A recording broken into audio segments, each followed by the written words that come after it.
Hi guys, so welcome back sa ating channel. Ayan. Welcome back sa ating mga channel guys, yung mga taga Davao. Shoutout ko diyan sa mga taga Davao be, akong mga friend, akong Ayan Group, di ba?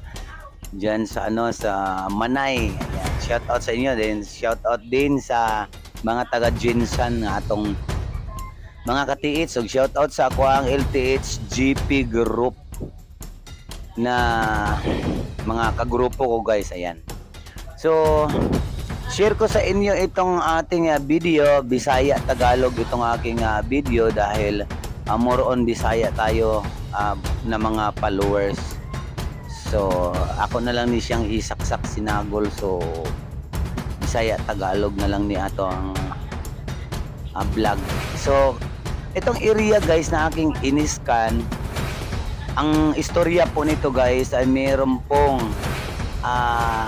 mga sign dito sa kuweba. Sa bunganga ng kuweba, meron ako napapansin ditong mga treasure sign. Tapos, ang istorya po, meron pong nakapagsabi na merong pumunta ditong mga recovery team. Hindi lang nila alam kung Korean groups o Japanese group. Basta mga recovery team yun dahil may dala-dala po silang mapa at scanner, detector. Meron po silang dala dyan. So ang sabi nila, according to the owner, kasi siyempre siya yung nag-guide sa kanila nung pumunta dito yung mga recovery team, nag-i-scan po sila dyan sa loob ng kuweba. So ito, mula sa bunganga ng kuweba guys, mga 9 to 10 meters from the entrance itong in-scan ko guys. Dito rin tinuro o dito rin nag-i-scan yung mga recovery team. Tapos yun nga, so wala kaming ibang hinanap dyan, wala na akong ibang dinikod dyan dahil sabi nga nila ay dito po sir, dito sila nag-i-scan. Meron kami nakikita sa kanilang scanner na may pula. Tapos yung scanner naman na ginamit daw guys ay isang maliit na box na halos 3D viewed ang kanyang monitor. Tapos merong mga settings ganon. Hindi ko lang hulaan guys kung anong klase yung detector o scanner na ginamit nila dito guys. Pero nakita daw niya merong mapula nung itinutusok sa kasamahan yung isang rod dyan sa lupa. So ang sabi niya nilipat-lipat daw yung rod, tapos meron siya natumbok isa itong iniskan ko. So ngayon guys, share ko rin sa inyo itong nakita din ng ating Maria Technology. Ayan po. So dito sa ating Maria Technology guys, share ko muna sa inyo ito. High-tech na po at itong ating Maria Technology dahil wireless na po siya. Tapos yung kanyang baston ay 4 na po ang kanyang sensor. So mas maayos siyang gamitin, mas accurate siya tulad ng dati guys. Ayan. So ito sinubukan ko lang, kinalibrate ko dito sa isang lugar, sa isang positive na lugar. Tapos ayun nga na mga ako dahil ayos at okay naman itong Maria Technology. So ayan guys. So no hassle na po siya dahil wala na pong wire. Tapos itong wifi niya, itong box niya ay pwede mo nang iwan kasama dyan sa laptop. Tapos yung baston na lang ang i-scan mo sa area. So ayan po guys, continue watching lang at makikita nyo dyan sa ating TV screen o sa ating laptop na meron talagang images dyan na kulay asul, kulay blue, kulay green at saka kulay orange at red. So ang gagawin natin dyan, bago natin siya i-interpolate, muna natin siya correct all values para po lahat ng minerals ay makikita niya sa ilalim ng lupa. So ayan, share ko sa inyo at i-explain ko na rin dahil andito na tayo voice over. So explain ko na rin sa inyo.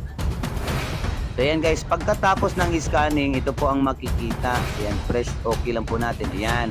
So mapapansin natin dito napaka laki ng yellow orange. Tapos merong mga spotted color red. Yung mga spotted color red guys, ayan yung mga metal object. So check natin kung item ba yan o hindi. So ayan. So na-correct all values na po natin siya. Tapos na interpolate na rin po siya at na merong lumabas na malaking pula at merong square box type na kulay blue. Yang kulay blue naman guys, yan yung cavity ng lupa.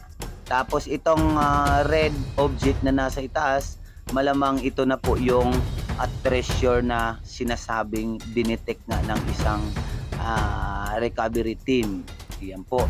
So dito sa ating Maria 3D, meron tayo nakikita dito, dalawa po yung red object. Tapos pag in-interpolate natin siya, lalaki po siya, hindi po siya natatanggal o hindi siya aalis. Pag natatanggal kasi guys, isa po siyang hard mineral, pero ito hindi siya natatanggal ng in-interpolate ko siya. So ibig sabihin positive po itong site. Kaso nga lang guys ay isang napakaliit o medyo may kaliitan lang na item na naitago guys. O siguro ito yung giveaways. Kaso lang din ay 4 meters po ang kanyang lalim. So ito explain ko naman itong bakit naging 4 meters giveaways lang yan sir. Siyempre mga katanungan dyan.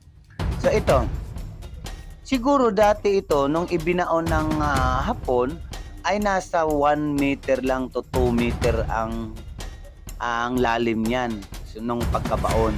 Pero sa katagalan tumagal itong lupa ay tumubo dahil nga po sa mga guho na lupa na bumagsak dyan o meron ding o di kaya pinaputukan yung stalagmite at stalactite sa itaas tapos bumagsak dyan. So siyempre lalalim yung item. Yan, kaya naging 4 meter po siya dyan sa